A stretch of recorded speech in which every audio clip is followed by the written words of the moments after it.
Hey ho alle sammen, velkommen til den her YouTube-video. I dag spiller mig og Mads noget Islands inde på Roblox. Det er det vi gør i dag, på grund af at det fik jeg bare lige lyst til. Så vi kommer bare til at chill, bare slappe af og optage YouTube-videoer sammen med Mads. Han laver hans ting derovre. Jeg kan lige se. Jeg går lige ned i lobbyen og kigger på ting derovre.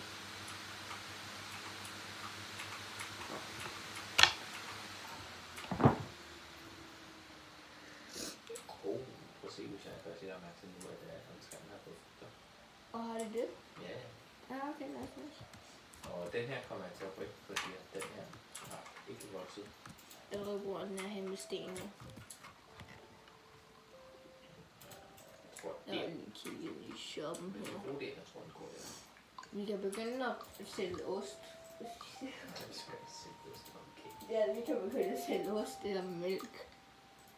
Hvad er det her? En potion of fertility. Og man kan også se, når den der honey presser, ikke også?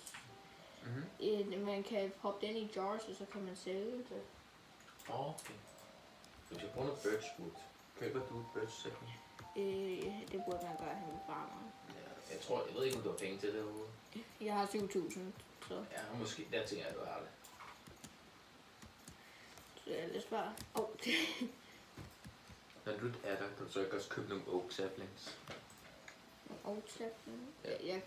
Jeg kan købe oak saplings. Prøv lige at købe på det. Jeg ved ikke rigtig spændende. Jeg vil have det her birke, så skal jeg have woodcutting level 8. Har du woodcutting? Ja. Okay, så kan du komme hen og købe nogle birke. Hvor mange oak saplings vil du have? Jeg tror bare, jeg køber det selv. Du er bare... Okay. Og kommer lige en gang, så... Ja, jeg bliver bare ved med at kigge rundt omkring. Og sådan noget. Nej, jeg tror ikke. Jeg tror lige, vi havde fået et bigbook mere. Det havde vi ikke. Nå, okay. Så det. Jeg kigger lige tilbage over ved Animal-butikken igen. Jeg er ret sikker på, at jeg har woodcutting i level 21. 21. Jeg vil lige kigge ind på mine skills. Hvor er nu Sitin? Okay, jeg går lidt til den. Sitin derovre. Når jeg har fået Animal Care level 21, så kan vi få får. Så kan vi få et får. Kan vi få fodet får. Vi skal have 5 oak, tænker jeg. Nice. Så køber bare lige... Og det er dyrt for birke. Vi køber bare lige 2 birch. 2 birke. Bare lige 2 birke. Ja, og så kigger jeg lige på totemsene her. Og jeg kigger over ved totemsene. Jeg skal lige se. Instrumenter eller instrumenter? Stone, acetone, diamond, granite, coal, clay, der er en wheat totem. Jeg tror ikke, det er ikke sådan, det virker, men jeg tror, det er noget komplikeret noget, det skider ikke. Man skal bruge den her for... Man skal bruge den her for sådan få dem ind i crates og stuff. Det er en crate packer. Packs large amount of crops into crates. Det vil jeg godt gøre det, Julius. Det er godt, det koster 10.000 år. Ja, du har 207.000 sådan. Jeg har ingenting. Det er lige en wholesale lige herovre. Sådan her. Skal vi bare have sådan en, og så pakker vi det bare ind. Jeg tænker, vi bruger det bare mest til wheat, måske også carrots. Måske. Det er an på, hvor meget vi får, når det er ved. Ja, det er an på, hvor meget vi får. Og hvor store farme det kommer til at være. Og vi kan spille med i store crates. Der er også crates. large crates. Pine. Det er bare sådan nogle der til birch planks og sådan noget. Ja, okay. Og jeg køber en. Du har 10.000 kroner lige ved lommen. Det er bare væk. Bare i et klik. Reduce to atoms. Kan jeg også sælge det her honeycomb? Det ved jeg ikke. Kan jeg sælge det over ved ham her? Du kan lige lede efter det, så kan jeg prøver lige at se, om der er nogle steder, hvor jeg kan prøve at kigge over farmeren. Jeg tror ikke, du kan, hvis farmeren. Han tager kun crops. Jeg prøver at gå over til den der animal-personen. Ja, det er måske. Det er hvad du kan derovre måske. Nej, jeg tror, vi skal... Den sagde kun sælge jars af hånden. Jeg tror, vi skal på det George. Ja, så kan det godt være, vi skal Så få vi skal bruge det der birchwood først. Lidt, ja, vi skal lige få birketræet der, så... Du joiner mig bare igen. Ja, jeg kommer lige over. Den er faktisk ikke så stor, maskinen, overraskende. Ja, den så meget større ud. Ja, den så meget stor ud, faktisk. Ja, og nu når den ser bare så lille ud der. Kan du lige give mig permission til stop lige hurtigt? Det kan jeg gøre en gang. Permission, yes. Sådan. Så fodrer jeg lige køerne. De er ikke vokset. Nå, det er nok fordi, jeg lige har været væk, så vokser de ikke. Jeg kommer til at samle citroner. Det er fint nok, hvis. Min lyd er ret højt op, jeg må lige skrue ned til. Hvor er John henne? 3, 4, 5. Der er John. 2, 3, Sådan der. 5, 6. Hvor højt op er min animal care XP igen? 6. Okay. Nu skal jeg lige gå rundt og samle honningen.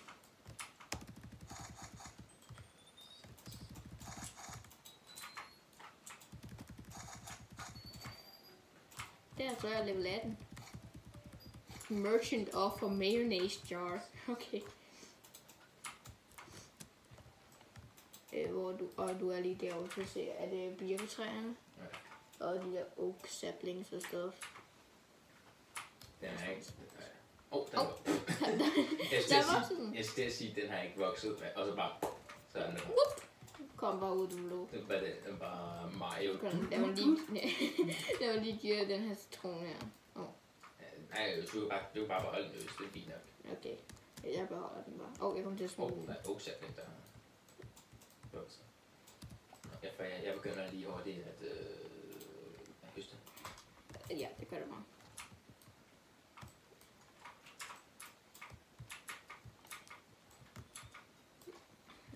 Jeg synes, det er sjovt, at en af kyllingens yndlingsmad er pizza. Og roasted honey carrot er også på. Er også her på.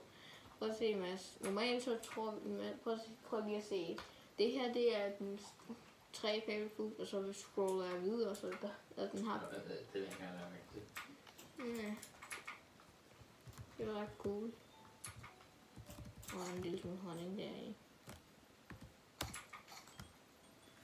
Jeg er farming level 52. Nu kan jeg få en starfruit. 52. Nu kan jeg få en starfruit token. Sejt. Er det ikke noget med, at man sådan skal bruge combat og stuff for sådan at købe nogle af de her seeds? Er det pumpkin? Har du pumpkins? Nej, det er ikke pumpkin. Jo, jeg har pumpkins. Jeg går lige op og kigger. Jeg har faktisk ikke været op og kigge heroppe ved farmstedet. Wow, det her er et kæmpe stort tomt sted. Ja, det er for udvidet seriøst. Ja. Så vi har nogle løg. Eller bare løgn. Græskar. Og så har vi gulerød. Jeg går faktisk lige ned til den der maskine. Har du fundet ud af, hvordan maskinen virker egentlig?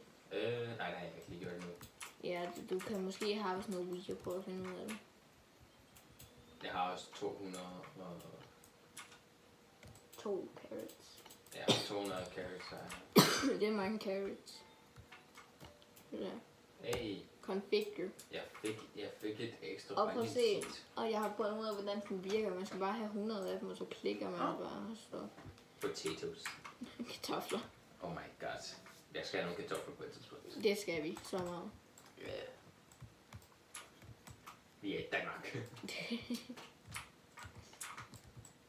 Jeg tror ikke, den her kan vokse. Det kan den ikke. Jeg tror lige, at tage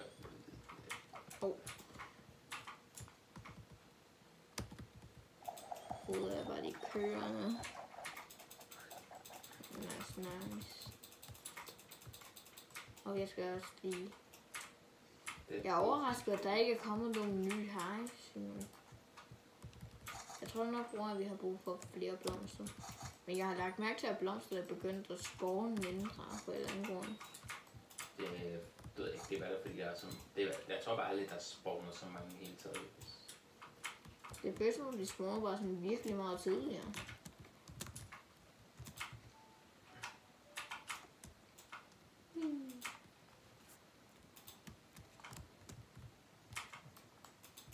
Så ja, du kan bare prøve at teste den der crate ting ud. Hvor jeg tror, at de sælger for mere, end hvad farmeren gør. Det er godt der. Hvor, fordi ellers så vil det ikke rigtig være det værd at købe maskinen. Nej. Så det må give mere penge. Ja. Hvor kører den? Carrots. Jeg har da gjort. Skal jeg holde den her? Jeg ved ikke lige, hvordan man laver den. Feed items to the crate packer to produce. Og det spiser den. Jeg tror bare, jeg Gik den ind? Man skal droppe den. Kunne du prøve, at det falder ned? Det er alt for meget arbejde, det skal være mig. Bruh. Kan man ikke få sådan en... Kan man ikke få noget? Den falder ikke engang ind.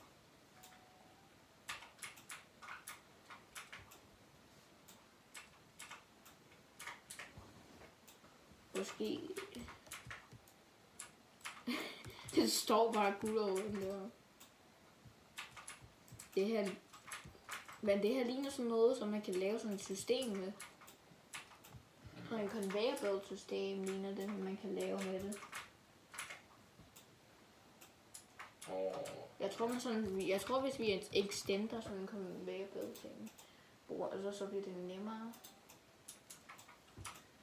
Fordi lige nu er det svært, så jeg tror vi skal have sådan nogle conveyor, kommer du lige til at... Jeg mister bare lige 3 guldråder. Det er kun 3 guldråder. Det kan man tage guldråder. Det er kun 3. Og jeg har virkelig meget honeycomb. Lad os se. De der træer derovre, de er vokset. Birketræerne og alt det der. Ja. Så kan vi få honeycrest. Julius, kan du høste alle træerne der? Sådan hugge dem? Nej, ikke dem, Julius, men altså avocado og citrontræerne. Ja, det kan jeg godt. Mega. Det kommer til at tage en lille smule tid. Det gør ikke så meget. Så går jeg bare lidt rundt. Der er mange af dem. Vi har så mange af dem. Vi skal have det for hivesne og alt det der, men bierne gider ikke at bygge hives for en eller anden grund.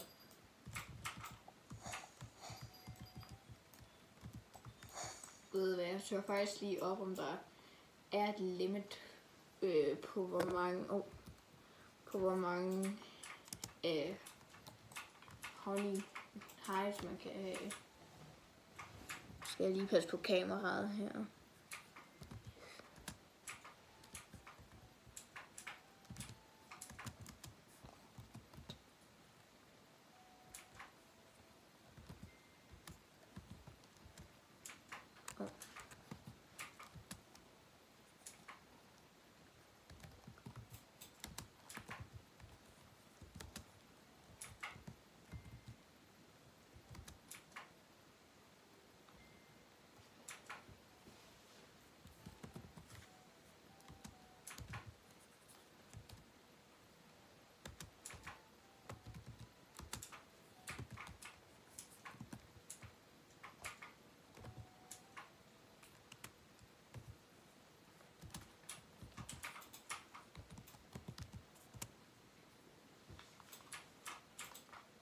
Der er 4 af et max, der er et max antal af hives, så det er 4. Okay. Jeg søgte det lige op. Så man kan kun have 4 hives. Desværre. Det har vi allerede så. Det er derfor, der kommer flere hives, på at man kun kan have 4. Jeg synes, jeg vil ønske, at man kunne have mere end 4. Men det er fint. Så vil animal care tingene nok også gå op for hurtigt. Så tror jeg, det vil sådan være for OP. Nå, jeg tror ikke det er sådan. Jeg tror det er sådan, at man ikke kan mass produce det. Sådan bare sådan få virkelig meget honning og sådan noget. Ja. Ja, jeg tror, det giver mening. Så så vil det sikkert være den mest efficient måde at få penge på. Selvom det er allerede overpowered, at man kan bruge så meget på en gang. Det tager lang tid, det her. Nu er det ikke alle folk, der gider sidde og bruge 7 timer bare på at harvest alt det, man kan have på. Det er bare en mad lab, som der gider det. Jeg fik en avocado tree sapling. Fra at hatche en avocado, sådan noget. Collect dem, eller whatever. Harvester du derovre? Jeg harvester. Jeg kan bare høre sådan en ding, ding, ding, ding. XP-lyd.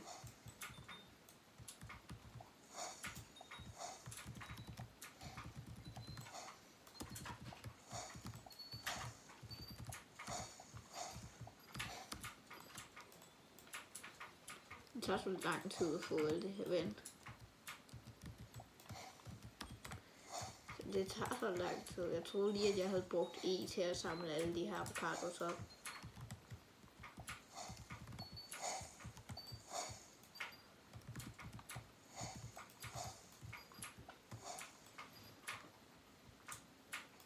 Jeg føler, at de her ting vokser hurtigere, end jeg kan samle det. Ja, jeg ved ikke, hvis de vokser så hurtigt. Det er derfor, jeg synes, vi har for mange saplings og sådan noget. Okay, jeg er færdig med at harveste det hele. Men jeg fik en avocado-træ sapling. Ja, bare lad mig bruge den. Ja, okay. Nej, jeg har slet ikke plads til det. Jo, vi har plads til det, men teknisk set. Men vi gider ikke have så mange. Der er så mange træer. Jeg ved det, og der skal bruge så meget plads bare for en. Jeg ved det. Der er sådan 5 bloks mellemrum imellem. Ja, vi kan jo altid bygge større. Og har du faktisk nok virket til at have den der honey press? Ja, jeg har det. Okay. Skal du crafte den, og sådan placere den? Men jeg har faktisk lige kigget Jeg har faktisk kigget om jars og noget, man skal craft. Det er det ikke. De jars, de bliver bare proppet ind i jars automatisk på en eller anden grund. Så kommer vi til at sælge de her lemons og avocados? Ja, vi sælger dem altid. Okay. Jeg ved ikke, hvad man kan bruge dem ellers til. Det spise dem. I combat eller sådan noget.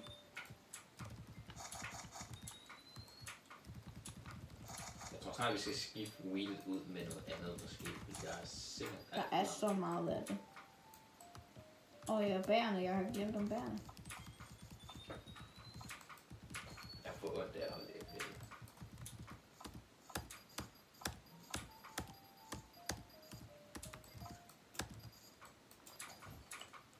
Og så blev min farming lige, der var 27. Jeg har ikke spillet det her spil så meget som du har. Jeg har faktisk ikke spillet lang tid. Jo, jeg har spillet det lang tid. Men jeg har ikke farmet lige så meget. Jeg har bare farmet, der bare var så meget wheat, at jeg bare simpelthen får så meget. Plus jo sætte sammen med alle de træer, og så hurtigt de vokser nye frugter. Ja. Så er der... Oh my god, prøv at se en farm dernede. Ja, det ved jeg. De vokser så hurtigt, du ved. Hvis jeg bare samler alt andet end wheatet, så når jeg er færdig med at samle wheatet, så er det allerede klar igen. Så det er bare sådan en infinite cycle, bare, som man kan gøre. Teknisk set kunne jeg stå og gøre det her i flere dage. Ja, men det gider jeg ikke, men det er kedeligt.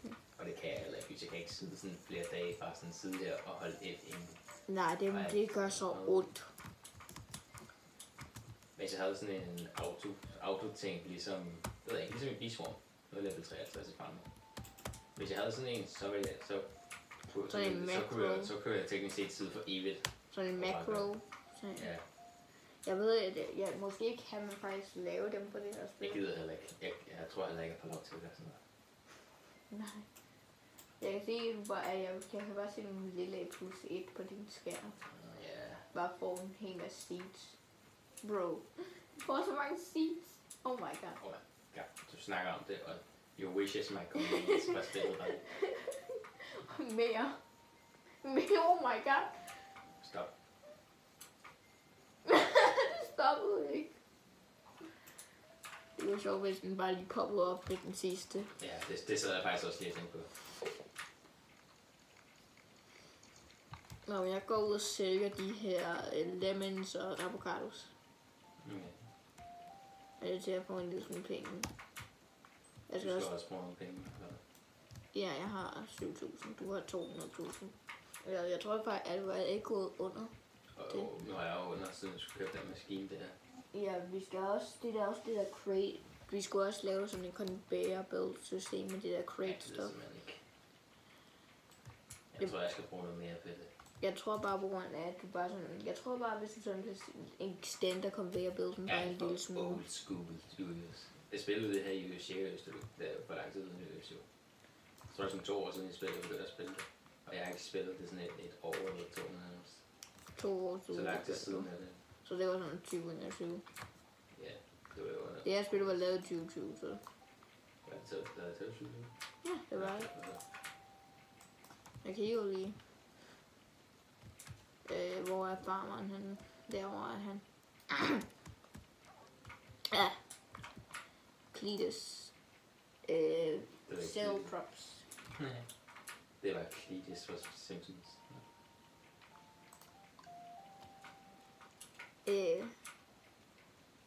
Han gider ikke at have mine avocados. Det er, jeg tror ikke, fordi du har højt nok level. Jeg skal have woodcutting højere for at sælge avocados. Hvad level skal det være i? 16. Nok derfor. Bare til at sælge dem. Ja. Det giver ingen mening. Så kan du komme tilbage i lys, og så kan du hakke træerne.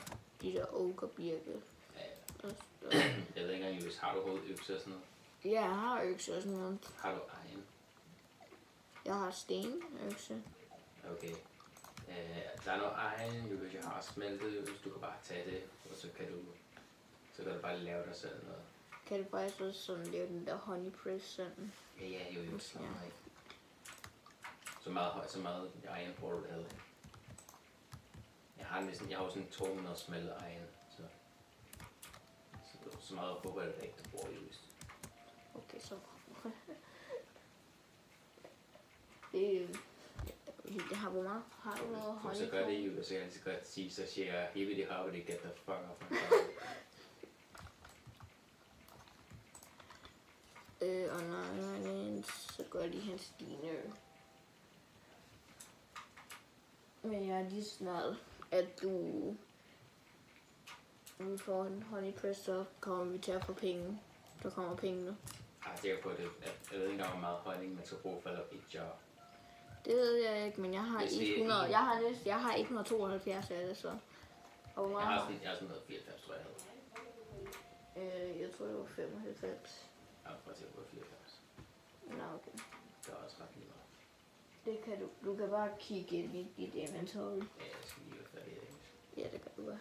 Er du stadig i gang med Jeg har stadig ikke i gang med, hvis jeg har gjort det her med stabilitet en hel nat i det her spil her. Oh, wow. Altså ikke med plante, men jeg plante og farme.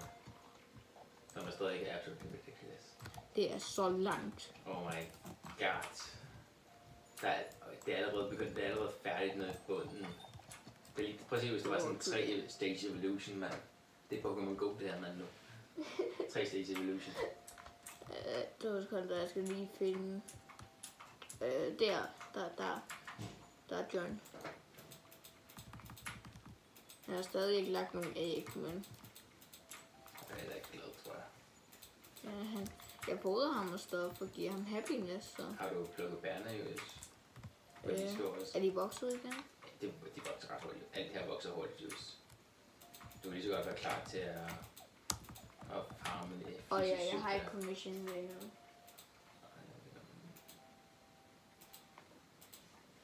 Det er lige så godt klar, Julius, fordi det her spil her, Julius, der farmer du 24/7. Det var fantastisk.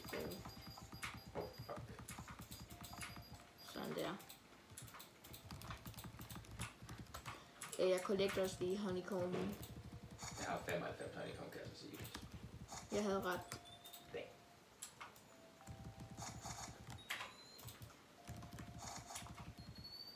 Jeg synes, det er det bedste her ret. Jeg har set min en lille smule kul derovre.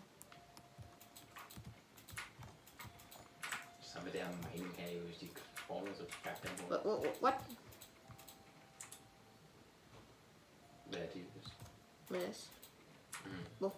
Ud af alle ting, der kunne have spawnet, så er det her random græs herovre. Vent, har du har stadig ikke taget, du har faktisk ikke taget mit stof, som jeg har proppet i den her kiste. Hvad er den, der skal tage det?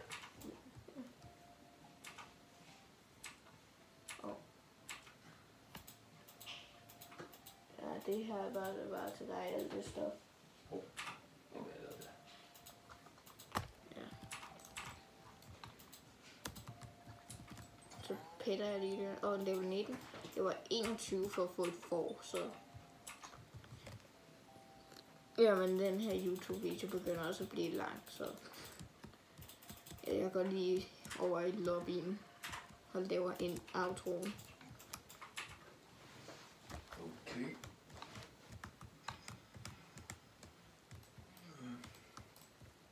Hvor er det der? Jeg går oven på statuen. Op, altså, op, altså. Ja, ja. Og gør lige shift lock. Sådan der. Cheesemaker. Det var cheesemaker. Basic sprinkler.